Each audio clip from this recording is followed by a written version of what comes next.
नमस्कार दोस्तों, स्वागत है आपका द भोजीवुड अपडेट में। दोस्तों, इस वीडियो में हम बात करेंगे धड़कन धनंजय के आए नए रोपनी के गीत बलम हमसे ना हुई रोपनिया के बारे में।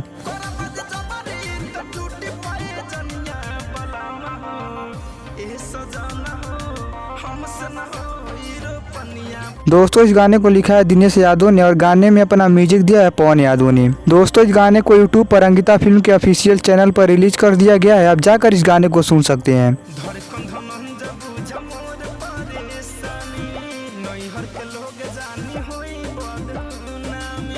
दोस्तों, इस गाने के बारे में बात करें तो गाना काफी बेहतरीन सॉन्ग है। आपको एक बार इस गाने को जरूर सुनना चाहिए। और यदि आपने धड़कन धनंजय के नए गाने को सुन लिया है तो आप हमें कमेंट बॉक्स में बताएं कि धड़कन धनंजय का नया गाना आपको कैसा लगा। अबे जल्दी बोल, कल सुबह पनवेल निकलना है। मजा आया।